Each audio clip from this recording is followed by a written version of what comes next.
something that the world has just too little of, perhaps, particularly in the area of politics. What is true and what is the thing that you're just saying to try and trick me into voting for you? It's a difficult thing with politics because, of course, the politicians, they have reasons that they want us to vote for them, and they're going to say the sorts of things that might convince us to do so, regardless of whether or not they're entirely accurate. Joining us on the program now, Dr. Craig Heilmann, the Senior Pastor of the Upper Room Church. Craig, kia ora, thank you for your time today. Is it possible, do you think, to be a politician that tells the truth? What's your thoughts? Are those mutually exclusive categories? Andrew, I don't know. I don't know what the answer to that is. I think politicians ought to tell the truth. Yeah. But you might be right. Maybe in the world in which we live, it's become impossible for politicians to actually tell the electorate the truth. But I just think it's incredibly discourteous and disrespectful not to tell the electorate that you want to elect you, what you actually really do believe and what your programs are going to do and how things are going to work. And to me, there are just so many examples of this now across Australia and New Zealand and the rest of the world that it's actually getting frustrating because you want to listen to politicians and what they're presenting and what they're saying and what they say they stand for. But it is incredibly frustrating when you realise that they are not always telling you 100% the truth. Well, is it a version of the truth that is likely to offend less people and convince more people to vote for them? Is it that sort of expedient version of truth where it's generously you could say, well, it's sort of true, but it isn't the whole truth. It's So your theory is that this is kind of like when your wife asks you, honey, do I look fat in this? Is that what I'm hearing? In those situations, there's only one person that you need to please in that regard. No, I'm talking about the sort of truth that is spread so thin that you, I don't know, maybe it's focus groups and spin doctors saying, well, what you've got to do is annoy the fewest number of people as possible. That's how you're going to get elected. So I don't know, maybe this is the theory that they'll do a version of the truth that is spread so thin that as few people as possible are annoyed by what they say? Well, let's test that theory out. Let's ask about the National Party's tax policy, for example, where instead of saying that it was really only 1% of people were ever going to get $250 a fortnight in tax savings, which was actually what was said, that middle New Zealand would get $250 in the average family per se. Well, the average family is not the 1% at the top of the tax pile. The average family is probably a bit further down. Yep. You and I suspect, are in the average or lower average of that somehow. Mm-hmm. I think.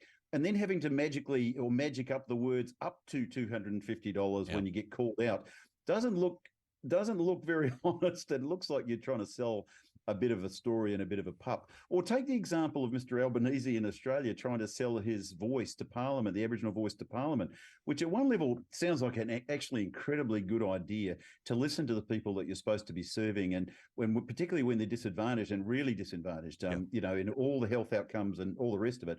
It really would be probably worthwhile to listen to those people, and yet there are so many fishhooks in it that the Prime Minister doesn't want to take the Australian public into his confidence and tell them how it would actually work. What impacts would it have on the Constitution generally? What impacts would it have on Parliament? How might it actually function? Would people be elected? How many would there be? None of that detail was given to and so I think there's a good example of maybe what you're talking about, where you just kind of let it slide with the hopes of offending the fewest number of people. But unfortunately, even in that case, you get a scenario where you realise that depends who they're talking to as to which story they tell. And to me, that just sounds dishonest in the end. And to be fair, we're not picking a fight with any particular political party because honestly, they are as bad as each other. You talked about National's tax cuts, Labor's proposed tax cuts, removing the GST tax from fresh fruit and veggies. But when you drill down on it, it's not necessarily going to affect the price of fresh fruit and veggies. Yes, we're doing this thing, but nobody's going to be better off as a result of that. Is part of the problem on this one, Craig, is there used to be a dichotomy, if you like, a binary system, true, false. This is true, this thing isn't true. This is something, there was a gold standard of truth. and actually there isn't anymore. And we've got this kind of mealy-mouthed, well, this is true for me, that's true for you. If truth isn't an absolute, we've got nothing to lean on here. No, that's it, mate. And look, honestly, I think the biggest problem is just the lack of trust now between people. And therefore, none of the political parties trust each other, so they can't agree on anything. They always have to take a contrary view to one another. Yep. Look at the crime debate in New Zealand. One party will tell you, actually, we just need to put more people in jail, or we need to create a special jail for gang members, but we definitely need to have harsher sentences and punish people more. On the other side of the debate, you'll have a bunch of people going, no, actually, it's all the social programs, it's poverty, it's the situation people are in, that's what's causing all this. Yep. And it's like they just yell at each other. It doesn't matter what the issue is. Both sides yell at each other these various solutions. And I think the average citizen just listens to it all and just gets lost and gets bored with it and gets tired. And you wonder whether you couldn't just come together. Like, how come both major political parties couldn't just say, at least 60% of the time, like we do in foreign policy, we could actually agree upon a sane policy that both sides could support forever, right? Or until we see it doesn't work anymore. Instead, everybody feels like, no, I have to take a contrary point of view to you because I have to win over my little segment of the voting public. Or take Winston Peters as an example, and I'm sorry to bring poor Winston into this, but to me, when I follow what he says and I listen to him running for election, it sounds like to me all he tries to do every election is find 5.1% of the population of New Zealand to vote for him. He'll just segment a couple of issues and say, how many people can I get in my fold to get to 5.1% so I can get a certain number of seats and become a kingmaker? I don't think that's how we're ever going to get good outcomes for people in New Zealand. And right now, to my mind, people in New Zealand are hurting and they need their government to care for them. I'm not wanting to get an extra get-out clause for the politicians in this regard, but to an extent, is it the system? Is it the Westminster system? Is it that adversarial system that we have even within our justice system where you say, hey, let's take two equal and opposite forces, push them against each other, and then somehow the truth, somehow the best will squeeze its way out the middle of that the very nature of the system is that they need to oppose each other in order for those things to balance each other, in order for the truth to emerge in the middle. I mean, I'm not saying it works, but that's the system, right? Well, I reckon that's exactly what's going on. I mean, obviously that is the theory of the thing. But I always wonder, how do you do that as a Christian? And we've got lots of Christians running for Parliament at the moment.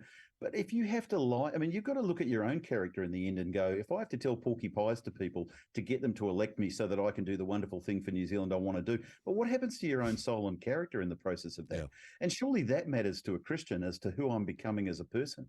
And so I can think of several examples where I've seen people who are allegedly Christians who have lied publicly about things, and you go, man, that just doesn't work. It doesn't fit with the gospel. Now, that just might mean that it's really hard for Christians to be in politics, or maybe it says something about politics itself. Yeah. And maybe it says both. I suppose there's a point of view to say, well, hey, what sort of influence can I have in opposition? You know, that if this is what I need to do in order to have the influence to make the world a better place, then that's just it.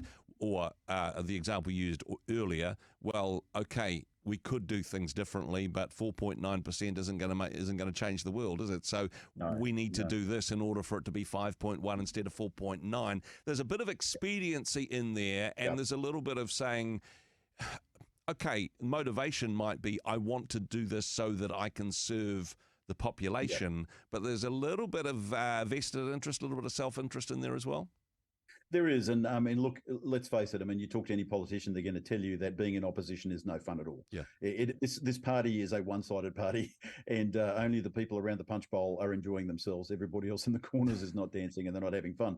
But I think there's a major problem with, say, MMP, for example, as a system, because if you have these tiny little parties like New Zealand First, let's say, saying, you know, we're going to institute this policy, they're never going to have to live up to that. Yeah. Okay, they're going to sign a coalition agreement with somebody, and they're going to do some horse trading, and largely that major party is going to get what it wants, and you know, and someone like Winston's going to get a $3 billion slush fund to splash around in constituency so he can win his next 5.1%. Yep. I mean, that's kind of what's going to happen in the process of MMP, but it doesn't breed a very honest dialogue with the citizens.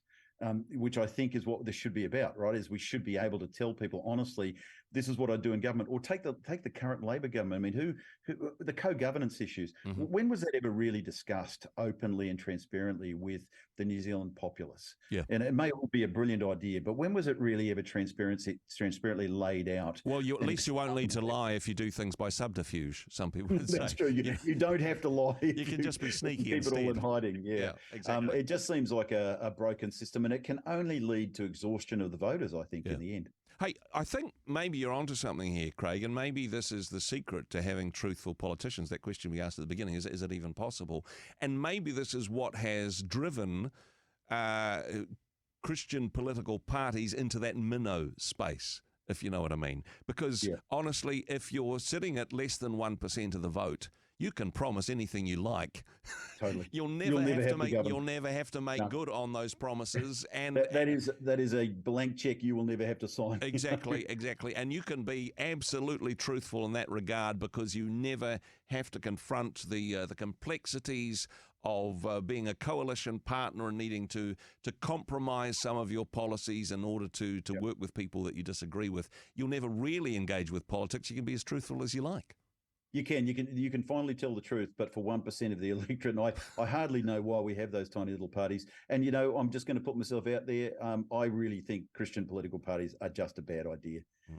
Look, the country has to be governed for everybody, and Christians should be part of the process like everybody else. But the idea of a Christian political party, just I think, given the conversation we've had today, it's going to be too hard. Well, it's going to be too hard to be, yeah. Speaking the truth from your particular point of view, of course, Craig, appreciate the truth that you speak and the work that you do. Thank you so much for being part of the program today. God bless, mate. Great to see you again. Cheers.